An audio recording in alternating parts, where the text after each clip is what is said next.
I sometimes hear people bugging me about something. They say, Billy, you're always wearing that hat. You should take off the hat sometimes. So I thought, yeah, I think today I will show you what my actual hair looks like. I'll do a hair reveal. Just give me a second. It always gets in my hair. There's a reason I wear a hat. It keeps all this hair out of my eyes. Yeah, but you can clearly see why I wear the hat, because no one would take me seriously because you can't even see my face. So, okay, this hair is getting in my eyes, so I'm gonna actually put my hat back on. Just give me a second. There we go. That's better. So let's get started. We are going to learn about two forms today that are both called in. The first one is a beginner level form. You might already know it, but we're just going to do a quick review. If you want to review this form in detail, I did a live stream on March 20th of 2022, and I teach this called in form in detail. So right now I'm just going to do a really quick review so you know what I'm talking about. So the form is really simple. You take a verb stem and you attach called in. And if you're being polite, you attach a 요 to the end. 하다, to do. Remember, you always start with the one that ends with 다. 하다. You get the verb stem. 하. Called in, you're done. There are no exceptions. Now, this is used at the end of a sentence. So whether you end it with called in or called in 요, your sentence is going to be over at this point. So it's a sentence ending. This form is used when you're explaining something. You can translate any sentence that ends with called in or called in 요 as meaning, I'm going to be explaining something, and then whatever the sentence is. So if you're going to say something like 가다, to go, the verb stem is 가, 가거든요, 가거든요. So I'm going. The nuance of that is, again, you're explaining that you're going. So it's like saying, okay, I'm going to explain something to you. I'm going to be explaining something. I'm going. Or you can translate this as, hey, it's because I'm going. So sometimes you'll see people translate this as a because form. It actually doesn't mean because at all, but because when you're saying because, it's often done when you're explaining something like, oh, you see, it's just because, like that. So this form is used when you're explaining something. We have some other expressions in English that we also use when we're explaining something. For example, for your information, FYI, I'm going. Or maybe 안 가거든요. I'm not going. FYI, I'm not going. Just so you know, I'm not going. Or maybe you could translate this as just something simple like, so you know, I'm not going. Or maybe 돈이 없어요. I don't have any money. 돈이 없거든요. It's because I don't have any money. Hey, I'm going to let you know something. I don't really have any money. FYI, I'm broke. So that's what this form is used for, explaining. So what does that imply? This means then that whoever is saying it assumes or thinks that the person they're talking to does not already know this information. If I say FYI, or just so you know, or I'm going to tell you something, I'm not going to do that if I think you already know it. You're only going to use it when you assume the other person who you're talking with doesn't already know something. So keep that in mind, explaining and everything that comes with that. So it's assuming that they don't already know it. So let me give you one quick example. 저도 한국어를 배우고 있어요. So I also am learning 배우다, Korean. 한국어를 배우고 있어요. So I am learning Korean. But if we get the verb stem of 있다, which is just this, and we attach our form called in 요, 저도 한국어를 배우고 있거든요. So FYI, just so you know, I'm going to explain something here. I am also learning Korean. So, hey, FYI, I'm also learning Korean. I think that the other person doesn't already know that I'm learning Korean, right? I'm not going to say this if they already know I'm learning Korean. It would be weird. Unless you're being sarcastic. Hey, FYI, I'm learning Korean too. Meanwhile, you're having a full conversation in Korean. That could be funny. It's sarcasm. So if you were to use 저도 한국어를 배우고 있거든요 with that downward intonation, 있거든요. This sounds like, hey, FYI, I'm also learning Korean. It doesn't sound sarcastic. It just sounds like you're informing them. When you use this form with a downward intonation, it just sounds like you're letting someone know something. You're like, hey, I'm just letting you know. 저도 한국어를 배우고 있거든요. I'm just letting you know that I'm also learning Korean. But if you use a rising intonation, specifically, the rising intonation will be on the very last syllable. So if you're using called in, it'll be called in. If you're using called in 요, it'll be 요. Whatever the last syllable is. If you add a rising intonation, it sounds like you are being sarcastic or you're mocking them.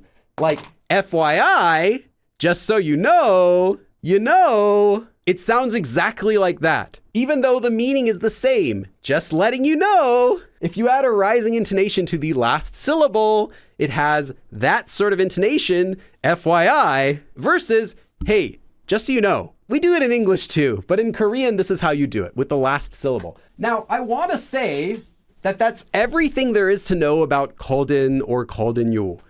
So I will. That's everything you need to know about Koldin and Koldinyo. However, there is one more Koldin form that you also might want to know. This one is advanced level, and it is less common. It suspiciously looks just like our other form we did. But hold on. Where's the yo? This form is not used for explaining things. You can think of this as a completely different form. And this form is not used at the end of a sentence, like Koldin or Koldinyo. This one is used in the middle of a sentence. It is used as a sentence connector. What is this form? All you need to know is if you see Koldin and you don't know what it means, just replace it with this form, 면, meaning if. Then you're good. Yeah, that's all you have to do. But that's not why you're here. You want to learn exactly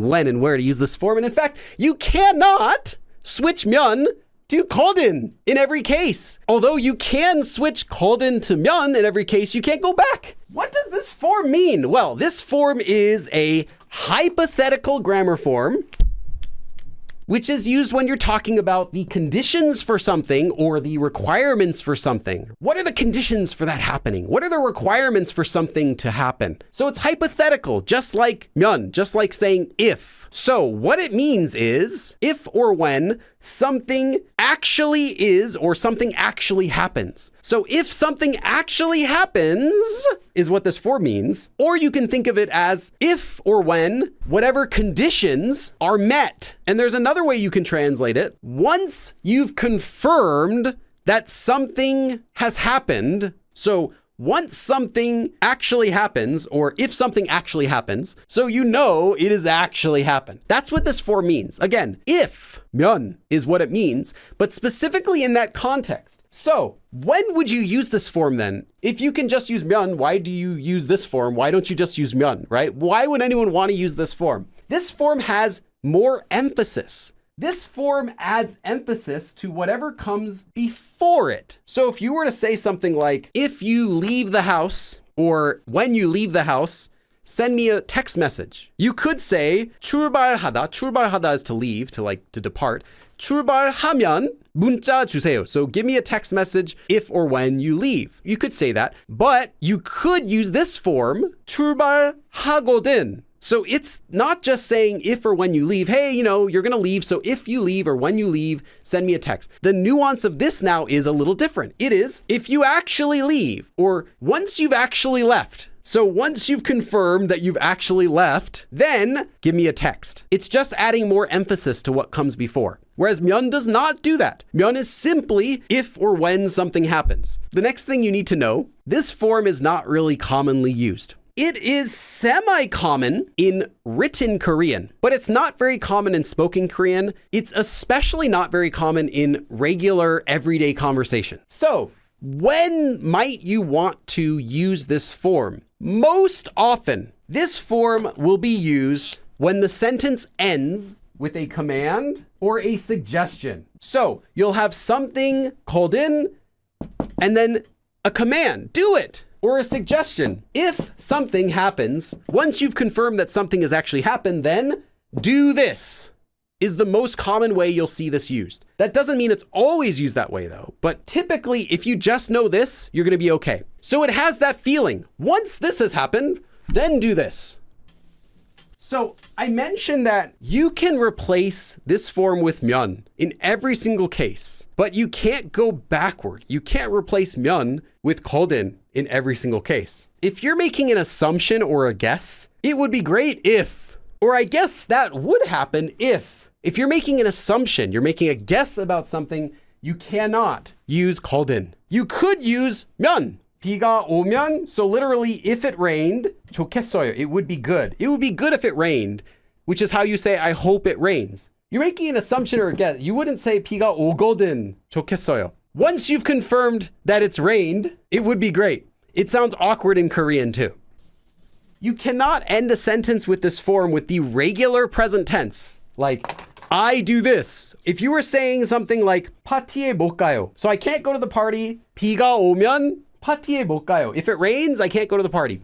You can say that. 비가 오거든 파티에 못 가요. You cannot say that. But why? Because think of what this form implies. If something actually happens. So what we're saying is, once something happens, once you've confirmed that something has happened, then now this happens. Happens. Again, present tense, happens. Sounds awkward. Once you've confirmed something happens, then this already happens right now. The tense doesn't match. It sounds awkward. So you cannot use this to say regular present tense statements. You cannot use sentences that end in the past tense. This one should be more obvious though, because it sounds like saying, once you've confirmed that something's happened, then this happened. So you can't use it with past tense. You can, however, use it with the future tense in certain forms. These are future tense forms that you can use it with specifically. Not every future tense form. However, you're not going to hear people using it very often like this, but it could be. What this implies is, so once you've confirmed that something has actually happened, then I will sounds okay. It's not used that way though very often, but you can use it with these future tense forms. Again, most often, the sentence will just end with a command or a suggestion. So you don't really need to learn all of these extra exceptions I've given you, but I'm giving them to you anyway, so you can master this form. Why not? Now we got to do some sentences. 출발하거든. So once you've confirmed that you're leaving, so once you actually leave, 문자 주세요. So send me a text when you actually leave. Send me a text once you leave. This is different than just saying 출발하면 문자 주세요, which is also perfectly grammatically correct and natural. 출발하면 문자 주세요. Send me a text message when you leave. This is 출발하거든. If you actually, or when you actually do leave, send me a message. So it's more of a strong hypothetical meaning, right? Once you've actually left, then send me a message. 출발하거든 문자 주세요. 집에 먼저 도착하거든. So 집에, at home, 먼저, first, as in before anyone else. 도착하다, to arrive. So 도착하거든. So once you've actually, or hypothetically, if you actually end up arriving home first, 창문, the window, 좀, this one is just a word to make a command soft. 좀 means a little, but it's just used before a command to be like, hey, could you 좀 닫아주세요. So please close the window if you end up getting home first. 집에 먼저 도착하거든 창문 좀 닫아주세요. So if you happen to arrive first, please close the window. 누가, as in not who, but this is 누구 plus 가. 누구 is someone. 누가, so someone plus 가. So if someone, 저를 봤냐고. Did you see me? 묻다 is 물어보다, to ask. 묻거든. If it happens that someone asks if you've seen me, so again, if it actually happens that someone asks if you saw me, then 못 봤다고.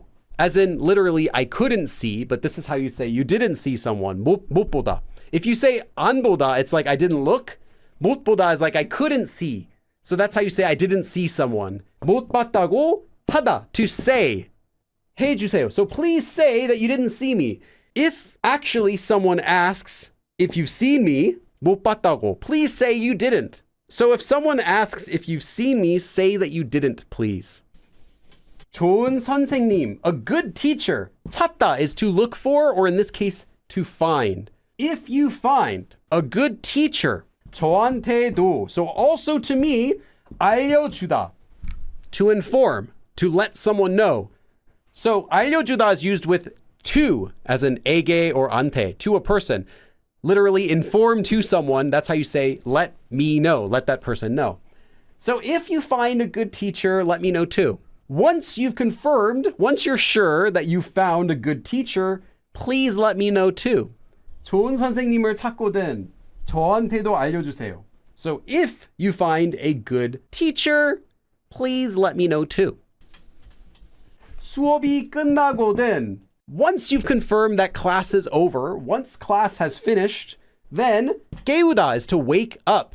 So 깨워주세요. Please wake me up when class is over. So once class is over, please wake me up. Wake me up when class is over. 수업이 끝나거든 깨워주세요. We have one more form we have to cover.